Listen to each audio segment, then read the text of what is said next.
하나님 말씀은 욥기 1장 20절, 21절, 22절입니다.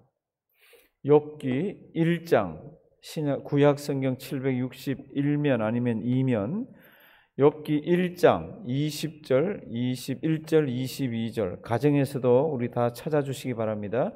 오늘은 설교 제목이 오히려 땅에 엎드려 경배하는 욥입니다. 오히려 땅에 엎드려 경배하는 욥. 우리 욥기 1장 20절부터 다 같이 한 목소리로 큰 소리로 봉독하십니다.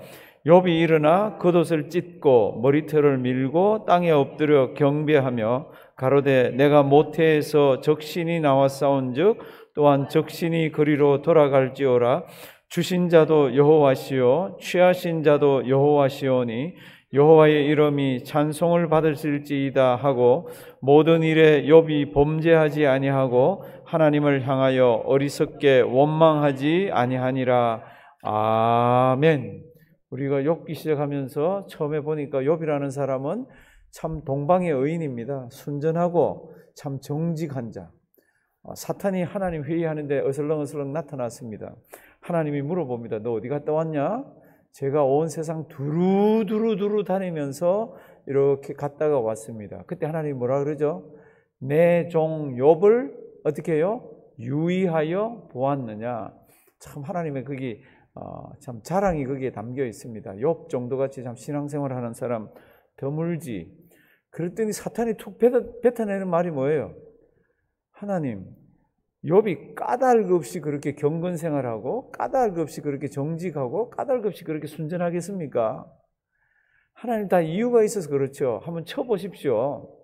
그랬더니 하나님께서 이렇게 얘기합니다. 그래, 몸은 손대지 말고 그래 다른 거 한번 쳐봐라. 사탄이 뭐라 그러죠? 까닭 없이 그렇겠습니까? 하나님이 손을 들어서 한번 치시면은 틀림없이 하나님을 대면해서 저주할 겁니다. 이렇게 나옵니다. 우리 1장 9절 한번 보실래요? 8절 보면은 내가 내 종 욥을 유의하여 보았느냐? 그와 같이 순전하고 정직하여 하나님을 경외하며 악에서 떠난 자가 세상에 없느니라. 9절 사단이 여호와께 대답하여 가로되 욥이 어떻게 해요? 어찌하여 까닭 없이 for nothing 아무것도 안 바라고 그렇게 하겠느냐고. 이유 없이 그렇게 하나님 잘 섬기겠냐고. 하나님 이 말씀 잘, 우리 성도님들 이 말씀 잘 보셔야 됩니다. 혹시 우리가 신앙생활하면서 까닭이 있게 이유가 있어서 내가 하나님을 섬기지, 내가 이유가 있어서 교회 나와서 예배 잘 하지, 내가 이유가 있어서 다른 사람들 앞에서 일하지, 이거는 잘못된 신앙입니다.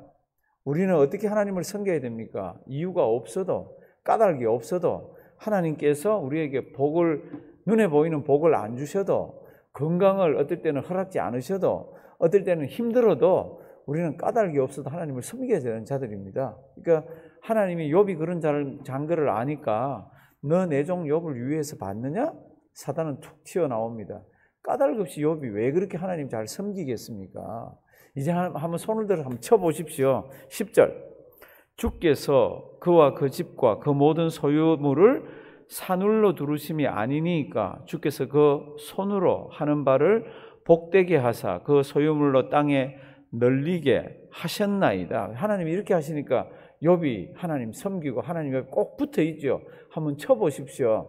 성도님들 이 흘러가는 거요 진짜 많이 묵상하시기 바랍니다. 그랬더니 하나님께서 12절, 11절, 11절 주의 손을 펴서 그의 모든 소유물을 치소서 그리하면 정녕 어떻게 하여? 대면하여 주를 욕하리이다. 새 성경은 보면 틀림없이 하나님 욕합니다. 이렇게 되어 있습니다. 틀림없이. 그랬더니 하나님께서요 12절 여호와께서 사단에게 이르시되 내가 그의 소유물을 다 어디에요? 내 손에 붙이노라. 오직 그의 몸에는 내 손을 대지 말지니라. 사단이 곧 여호와 앞에서 물러가니라. 그리고는 드디어 물질에, 그러니까 욥의 몸에 손을 안 대고 손을 대기 시작합니다. 오늘 성경 말씀을 보면 어디 손을 댑니까? 재물에다가 손을 댑니다. 어디에 손을 댑니까? 자녀들에게 손을 댑니다. 그게 오늘 성경에 기록되어 있는데요. 이게 어떻게 일어납니까? 뭐 몇 년에 걸쳐 일어납니까? 몇 달에 걸쳐 일어납니까가 아니라 하루 만에 일어나는 거 있잖아요. 이제 아이들이 맞이의 생일이에요. 그래서 자녀들이 그 집에 다 모였습니다. 그리고 종들은 들판에서 소도 양도 약대도 뭐 이런 것들을 돌보고 있을 때 이제 일이 일어나는 게 성경에 기록되어 있습니다. 13절 욥의 자녀들이 맏형의 집에 다 모였습니다. 14절 한번 보십시오. 사자가 욥에게 막 헐레벌떡 쫓아옵니다. 뭐라 그러면서 쫓아옵니까? 소는 밭을 갈고 나귀는 그 곁에서 풀 뜯고 있습니다. 아주 한가한 거죠, 그렇죠? 그럴 때 15절 스바 사람이 갑자기 나타나서 소와 나귀 다 뺏어가고 거기 치는 종들을 다 죽였는데 누구만 남았습니까? 지금 헐레벌떡한 이 사람만 남았습니다. 그리고 그 다음 성경 보시면은 while he was still speaking, 그가 숨을 헐떡이면서 우리가 나귀도 치고 그리고 뭐 소도 치고 있는데 와서 사람들이 우리도 죽이고 다 뺏어갔습니다. 그리고 말도 끝나기가 전에 while he was speaking, 그럴 때 16절 그가 아직 말을 할 때에 하나님의 불이 하늘에서 내려서 양과 거기 있는 종들 다 죽였는데 저만 살았습니다. 그래서 헐떡헐떡 이거 뭐 숨 넘어가듯이 이야기하고 있는데 while he was speaking 또 막 말하고 있는데 누가 왔습니까? 갈대아 사람이 17절 갈대아 사람이 새 떼를 지어 갑자기 와서 약대에게 달려들어서 막 약대도 뺏어가고 거기 치는 종들도 다 죽였습니다. 그리고 저만 남았습니다. 그러면서 숨을 헐떡이면서 while he was still speaking 이야기하고 있을 때에 네 번째 사람이 또 헐떡헐떡 뛰어들어옵니다. 요번 네 번째 사람은 뭐라 그럽니까? 자녀들이 다 모여서 막 잔치를 베풀고 있는데 큰 대풍이 갑자기 몰아쳐가지고 참 지붕이 무너지고 집이 무너지면서 거기 있는 자녀들이 다 죽었다고 얘기합니다. 그리고 자기만 남았대. 19절 거친들의 대풍이 와서 집 내 모퉁이를 치매 그 소년들 위에 무너짐으로 그들이 죽었나이다. 누구만요? 나만 홀로 피하고 주인께 구하러 왔습니다. 그래서 막 숨을 헐떡이면서 지금 4명이 막 들이닥쳐가지고 막 이야기를 합니다. 그 다음 성경 보시지 말고 우리 같으면 어떨 것 같아요? 우리 같으면 지금 처음에는 보면은 성경 보시면 소나 나귀, 두 번째는 위에서 불이 떨어져 가지고 양을, 그 다음에는 약대를, 그리고 짐승들 다 없어졌잖아요. 한순간에 다 없어졌습니다. 그리고 자녀들 한순간에 다 죽었습니다. 이때 우리 어떻게 할 것 같아요? 성도님들, 그 다음 성경은 욥이 우리하고 조금 다르더라고요. 우리하고 같은 성정이 같은 사람이지만은요, 욥의 신앙이 드러나는 것이 여기에 있습니다. 그러니까 우리가 지금부터 잘 배우셔야 돼요. 누군가가 충격적인 이야기를 하고 누군가가 이상한 이야기를 하면서 속에 막 화가 나고 막 정신없이 막 어떨 때는 이거 어떻게 하면 좋지 이런 일이 발생했을 때 우리의 반응과 욥의 반응이 조금 다르더라고요. 그리고 우리가 배워야 되는 게 이 부분들입니다. 그냥 막 어떻게 하는 게 아니라 첫째, 욥이 자기 옷을 찢고는요, 자기 머리털을 다 빌고는 땅에 엎드렸습니다. 그리고 하나님을 경배합니다. 그게 첫 번째예요. 경배하면서 무슨 말을 뱉어냅니까? 그게 두 번째예요. 뱉어내는 말이 하나님 이럴 수가 있습니까? 그러면 탄식, 원망, 눈물, 통곡 이런 게 아니라 거기에 엎드려 가지고 하나님의 이름만 그래도 높임을 받아야 됩니다. 그러면서 찬양을 하더라고요. 그렇게 엎드렸을 때 입에서 다른 말이 나오기가 얼마나 쉽습니까? 그런데 뭐라고 그럽니까? 납작 엎드려 가지고 지금 하나님의 이름만 영광을 받으셔야 된다고. 뭐예요? 자기도 이런 상황이면 잘못하면은 하나님 원망하기 쉽고 막 통곡하면서 막 슬퍼하면서 하나님 다르게 나갈 수도 있지만 그게 아니라는 겁니다. 그러면서 세 번째는 하나님 아버지 앞에 원망하지 않았다고 세 번째 기록이 되어 있는데 그 원망이 뭐냐 그러면 죄라고 얘기를 하고 그 원망이 뭔가 하면 어리석다고 얘기를 합니다. 제가 지금 성경 구절 20, 21, 22절을 지금 요약해서 드렸는데 이제 성경책 눈으로 보시면서 이제 한번 보십니다. 이렇게 해서 욥이 지금 이 소식을 한꺼번에 들었습니다. 한순간에 지금 자기 재산 다 날아갔습니다. 이 재산은 돈으로 환산할 수 없을 정도로 많아요. 그리고 자기 자식들 다 죽었습니다. 보십니다. 21절 욥이 일어나 겉옷을 찢고 머리털을 밀고 땅에 엎드렸습니다. 이게 지금 옷을 찢고 머리털을 밀었다는 게 뭡니까? 자기 방법으로는 이제 뭐 할 게 없다는 거죠. 그리고 하나님 아버지 앞에 겸손히 엎드린다는 거죠. 그러면서 한번 보십니다. 20절 겉옷을 찢고 머리털을 밀고 땅에 엎드려 뭐합니까? 원망했더라, 통곡했더라 이게 아니라 뭐예요? 경배. 그거 연필이나 하이라이트 있으면 조금 이렇게 표현하기를 바랍니다. 우리가 입에서 먼저 막 나올라 그러는 게 있어도 엎드려서 하나님 참 감사합니다. 저로 하여금 하나님의 백성 삼아주셔서 이렇게 큰일이 있을 때도 주님 앞에 기도하게 하심을 감사드립니다. 엎드리게 하심을 감사드립니다. 욥이요, 우리에게 굉장히 큰 것을 가르쳐 줍니다. 욥은 뭐 아버지 아니에요? 욥은 자기 재산이 아깝지 않나요? 다 마찬가지예요. 그런데도 이가 턱 엎드려서 참 말할 수 없는 고통 가운데서 뭐라 그럽니까? 하나님을 경배하고 있습니다. 하나님을 경배. 저를 한번 따라 하십니다. 경배. 사탄은 이때 뭐라고 생각했죠? 그런 일이 있으면은 왜 까닭없이 그렇겠습니까? 그런 일이 있으면은 하나님을 저주하고, 대면에서 하나님을 저주하고 입에서 막 몹쓸 말을 막 뱉어낼 거라고 얘기합니다. 그런데 욥은 그렇지가 않았어요. 어떻게 했습니까? 옷을 찢고 머리를 다 깎고 어떻게 합니까? 엎드려서 경배를 합니다. 그리고는 입에서 무슨 말이 툭툭툭 튀어나옵니다. 21절입니다. 가로되 내가 모태에서 적신이 나왔사온즉 또한 적신이 그리로 돌아가올지라. 다 같이 읽습니다. 주신 자도 여호와시요 취하신 자도 여호와시오니 여호와의 이름이 찬송을 받으실지니이다 하고 여호와의 이름이 찬송을 받으실지니이다 하고. 내가 이 땅에 올 때 붉은 몸으로 왔다. 적신으로 왔다는 겁니다. 무슨 뜻이죠? 아무것도 못 지고 왔다는 거죠. 그리고 또 주님 앞에 갈 때는 다 적신으로 간다는 겁니다. 다 죽은 몸으로 간다는 겁니다. 우리도 이런 말 하죠. 공술에 공수거라 그러잖아요. 빈손으로 왔다가 빈손으로 간다고. 그리고 이 땅을 사는 동안은 우리는 참 나그네처럼 산다고. 세상 사람들도 그렇게 노래합니다. 우리 최희진이라고 알죠? 이 사람 제일 유명한 노래 뭐예요? 인생은 나그네길. 이 사람 공부 굉장히 많이 했습니다. 이 사람 서울대 법대 나왔습니다. 그런데도 뭐 법이고 머리가 제일 좋고 이렇게 보니까 인생은 다 나그네예요. 그냥 왔다가 그냥 가는 겁니다. 근데 나그네 인생 가운데 참 감사한 거는 우리에게는 하나님을 믿는, 참 죽은 자도 살리는 그 하나님을 믿는 믿음을 주셨습니다. 하나님이 참 세상 사람들이 가장 믿지 못할 뭐를 주셨습니까? 예수를 주셨어요. 그런데 우리는 그걸 믿고 있습니다. 그런 자는 어떻게 해야 됩니까? 우리도 적신으로 왔다가 적신으로 가는데 이 기간 동안에 무슨 일이 일어나더라도 찬양을 받으시는 하나님입니다. 그러면서 꼬박꼬박 이렇게 절하고 경배하는 것이 제일 먼저입니다. 기도 맞아요. 그럼에도 불구하고 이 신앙의 자세가 제일 먼저입니다. 그리고는 어떻게 합니까? 22절, 굉장히 중요한 말씀이 22절에 있어요. 이렇게 하면 조금 마음 한구석에서 막 뭐라 그럴 것 같은데 22절, 이 모든 일에 욥이 어떻게 해요?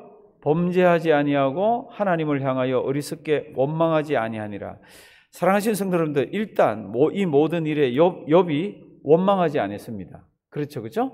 근데 이 원망을 하는 것은 뭡니까? 그러면 범죄입니다. 범죄하지 아니하고 원망 안 했으니까. 이 원망하지 아니했다는 이 원망은 뭡니까? 원망은 어리석은 짓입니다. 이제 다시 22절 보십니다. 이 모든 일에 욥이 원망하지 않았습니다. 그러니까 범죄하지 아니하면서 원망하지 않았다 그랬고 어리석게 원망하지 않았다 그랬습니다. 하나님 아버지 앞에 원망하는 마음이나 이런 마음이 이 가슴 속에 이렇게 있을 때는 이게 뭡니까? 그러면 이거 자체가 범죄라는 겁니다. 이게 뭡니까? 그러면 이것 자체가 신앙인으로서 뭐예요? 어리석은 거라는 겁니다. 그러니까 성경 다시 한번 보십시오. 욥이 범죄하지 아니해서 어리석게 원망하지 아니했다고 이렇게 되어 있습니다. 그러니까 원망하는 게 뭡니까? 그러면 어리석은 행동이죠. 원망하는 게 뭡니까? 그러면 하나님 아버지 앞에 범죄라는 거죠. 오늘 이 세 구절은 아주 간단합니다. 욥에게는 정말로 우리보다도 훨씬 더 큰 그런 고난을 주셨어요. 어려움을 주셨습니다. 그럴 때 욥이 우리에게 하나님 아버지 앞에서 보인 신앙의 모습이 뭡니까? 그러면 이가 자기의 옷을 찢고 머리를 밀고 어떻게 했습니까? 엎드렸습니다. 경배했습니다. 그러면서 경배하는 게 몸으로만 한 게 아니라 입으로도 뭐라고 경배합니까? 내가 적신으로 엄마 태에서 나왔는데 적신으로 돌아간다고. 그러면서 이 경배를 받고 찬양을 받을 분은 누구라고요? 여호와 하나님이라고. 그러면서 21절에 그렇게 말을 하면서 뭐를 안 했습니까? 원망을 안 했습니까? 원망을 안 했는데 이 원망은 성경이 뭐라 그랬죠? 범죄라 그러고 원망은 뭐라 그랬죠? 어리석은 짓이라 그랬습니다. 저는 우리 성도님들이 가정에서 그리고 현장에서 또 저까지를 포함해서 이렇게 어리석게 신앙생활하지 않기를 바랍니다. 어리석게 신앙하는 게 뭡니까? 그럼 원망이에요. 하나님 아버지 앞에 진짜 대면해서 원망, 요거 진짜 요거 사탄이 원하는 거지. 엎드릴 수까지도 있는 거죠. 그 입으로 뭐라고까지도 할 수 있는 거죠. 그런데 이 구석에서 원망이 막 튀어나오는 이거는 사탄이 원하는 거죠. 그런데 사탄이 원하는 거를 이 욥이 하지 않더라고. 그래서 제2막이 시작이 됩니다. 우리요, 욥 그러면 쉽게 생각하는데 쉽지 않습니다. 내 몸에 감기 뭐 그럴 수 있죠. 그런데 심해졌다. 이 조금 신앙이 조금 흔들립니다. 나한테 큰 질병이 많이 흔들립니다. 그럴 때 이 모습 잘 보십시오. 뭐 어차피 우리 죽을 거잖아요. 어차피 우리 하나님 아버지 앞에 설 거잖아요. 우리 육신이 흙으로 돌아가는 그날을 네가 한번 기억해봐라. 그러고 하나님이 우리에게 어떨 때는 큰 어려움을 주실 때도 있어요. 하여튼하고 잘 성경 말씀 보시고요. 오늘 욥을 봤더니 욥은 살아계신 하나님 아버지 앞에 이 어렵고 큰일 닥쳤을 때 먼저 엎드리더라고요. 경배. 두 번째가 뭐예요? 찬양. 세 번째가 뭐예요? 원망하지 않았습니다. 주님 앞에 설 때까지 이런 장부의 신앙 가지고 주님 앞에 서기를 주님의 이름으로 부탁드립니다. 살아계신 하나님, 정말 오늘 말씀은 이해하기가 참 쉬운 말씀입니다. 그런데 그대로 행하기는 너무 어려운 말씀입니다. 하나님, 간단하게 세 가지라서 참 외우기도 쉽지만 우리가 이 상황에 접했을 때에 얼마나 우리가 어리석게 하나님 원망하는 모습이 있는지 모릅니다. 성경 말씀을 보니까 딱 사탄이 원하는 그런 모습입니다. 우리에게 지혜를 주셔서 믿음 붙들고 하나님만 바라보며 우리의 모든 것 주님께 맡기면서 승리하는 우리 되게 해 주시옵소서. 하나님 아버지, 우리 연말을 향해서 또 새해를 맞이하려고 여러 가지 준비들을 합니다. 우리 개인적으로 또 가정에서 또 교회에서 하나님 함께 해 주셔서 한 해 감사하며 마무리 잘 하게 하시고 또 주님 앞에서 결단하며 주님의 은혜로 새해를 또 맞이할 수 있도록 인도하여 주시옵소서. 하나님, 가정마다 기도의 제목들이 있습니다. 우리 하나님 기억하여 주시옵시고 하나님 아버지 앞에 그 기도의 제목들 아뢰할 때마다 하나님 크신 영광 가운데 그 가정의 은혜로 복으로 더해 주시옵소서. 큰 기도의 제목들이 뭐가 복인가 그럴지도 모르지만 그 하나님 기도의 제목 때문에 내가 엎드릴 수 있게 하시고 하나님만 바라보게 하시고 하나님만 의지하게 하신 것, 이게 얼마나 큰 복입니까? 하나님, 그런 복을 다시 한번 깨닫고 우리 기도를 새롭게 시작하는 우리가 되도록 인도하여 주시옵소서. 몸된 교회를 이곳에 세워주셔서 감사드립니다. 모여서 기도드리며 모여서 찬양드리며 모여서 말씀을 받고 모여서 성도의 교제를 하면서 하나님께 예배 올려드릴 때마다 살아계신 하나님께서 교회를 통하여서 주셔야 되는 그 한량없는 많은 은혜들을 우리들 각자에게 가정에 허락하여 주셔서 광야 같은 세상을 참 욕과 같은 일을 당하더라도 승리하며 가는 우리가 되게 인도하여 주시옵소서. 오늘도 귀한 하루 우리에게 주심을 감사드리옵고 예수님의 이름으로 기도드리옵나이다. 아멘.